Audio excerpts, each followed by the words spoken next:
Man, I just can't believe how light this thing is. This stuff really makes a difference. It's crazy.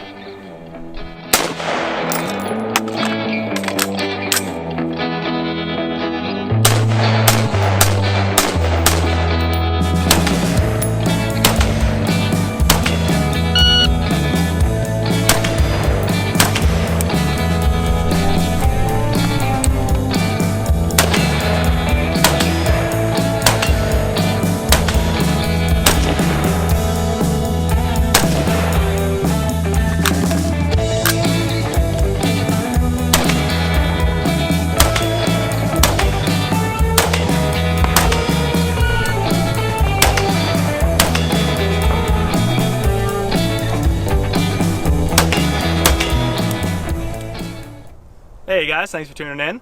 So I got the wife here at the range with me today to test out her brand new AR build. This is a build we actually put together with a bunch of different Timber Creek Outdoors accessories, and we first saw these guys over at the IV8888 range days in 2019, and I was really impressed with the affordability of all of their parts for the AR and all their accessories for it, and also the fact that they were all very lightweight, and of course the wife really liked the colors. The colors. All of their aluminum and anodized parts come in a variety of different colors, so if you want to make a custom looking rifle for a much affordable price, these guys seem to be a great option for that. So on the point of lightweight, this AR comes in at 5 pounds, 1.5 ounces, which is pretty insane for a rifle that is not some custom build several $1,000 rifle. All it was a Spikes tactical upper and a lower, and then we put on different parts, and most of it was from Timber Creek Outdoors to kind of really get that weight down from your typical 6 pound, 6.5 pound AR. And it really does make a difference. This thing is almost like paperweight light. It's just really crazy how light it can be. So let's go ahead, as Flannel Daddy would say, let's go tip to butt and talk about all the accessories that is on this rifle.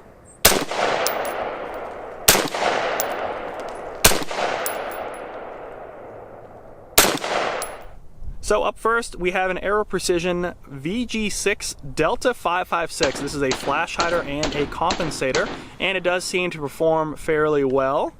All right, and then moving along down here, we have a Faxon Firearms 16-inch pencil profile barrel. All right, and that is really where a lot of the magic happens, because this is a very lightweight barrel. And then we have a Aero Precision black nitrided low profile gas block with a mid-length gas tube. And of course the magic here to all this is the Timber Creek Outdoors ultralight 15-inch blue anodized aluminum handguard that shaves off quite a few ounces off your typical handguard, and it's even lighter than some of the Stinger handguards that I've used in the past, and that really helps lighten up the front of the rifle, which makes it a little bit easier for folks who don't want to have such a heavy front rifle to actually keep this held up well. So the wife definitely appreciates that. And moving back to the guts of the rifle, we have a Spikes Tactical stripped upper and lower receiver that we built this whole thing around. We have a enlarged trigger guard right here by Timber Creek Outdoors, as well as Timber Creek Outdoors skeletonized grip. We have a CMC 3.5 pound single stage trigger right here, which is a very smooth, very nice trigger that I already have a review on if you want to check that out. It just takes a little bit to get used to because it is such a short trigger with a short reset. Up here we have an enlarged mag release by Timber Creek Outdoors, again blue anodized. We have Timber Creek Outdoors takedown pins for the front and rear of the receiver. We have a safety selector that is good for left and right-handed shooters. You can see there. Very smooth, very easy to actuate. Going up top here, we have a dual charging candle right here. Again, Timber Creek Outdoors, nice accent to the coloration there. Over here we have their dust cover as well. And moving back here, we have the Timber Creek Outdoors QD end plate, as well as their buffer tube. And then on the end here is their skeletonized minimalistic stock. So it's not really a stock, it's almost like the end plate for the buffer tube, which makes it a short pull, but it's still lighter than even any of the lightweight stocks you'll see on the market. And the optic up here is the Primary Arms push button red dot. And if I take her apart, I'll show you guys real quick what bolt carrier grip we're running. This right here is the Brownells lightweight BCG in black nitride. and it is a very lightweight bolt carrier group that Brownells makes. And so far it's run flawlessly. I'll probably do a separate video alone on this bolt carrier group, but no issues at all. And we're actually just running a standard buffer tube and buffer spring, so nothing fancy in there. I do have other weights in case I needed to switch this out for any kind of overgassing or anything like that, but so far so good.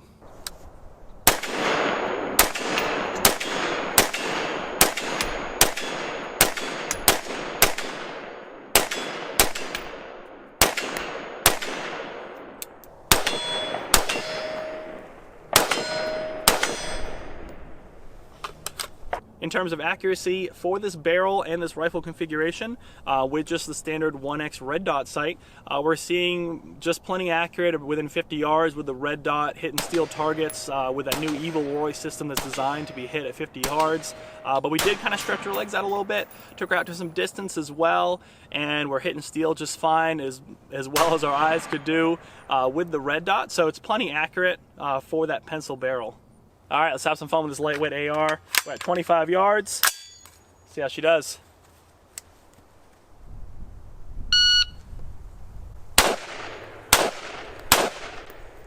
3.4. Ooh, let's try again.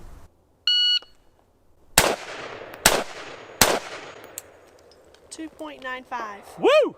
That's a fun drill. So the first time we took this rifle out, we actually put a few hundred rounds through her just to make sure she worked, get the red dot sighted in, kind of get a feel for all the parts and how they function together, see if there's anything we wanted to switch out. And there were actually ended up being two things that she did want to switch out, and that was the trigger and the actual muzzle device. So the first one we had was an Aero Precision muzzle brake, and then we had for the trigger, we had a Geisley 2-stage trigger. Both are good options, but we decided to go over to a flash hider comp from Aero Precision, and then the 3.5 pound CMC single stage, and I feel like that was a good choice. Yes. Yeah, I feel like it ran a lot better today. I put another few hundred rounds through her, so we're over half a case in. No issues at all. There's a couple things you might be able to tweak.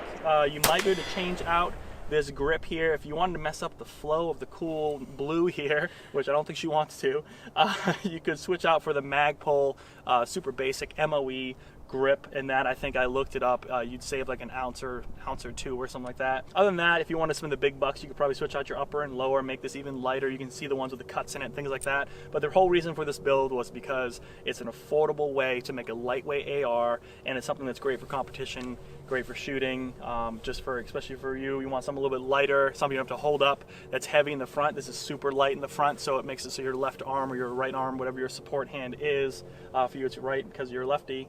That would make it so it's just easier to shoot for a longer time period, and it's just more enjoyable.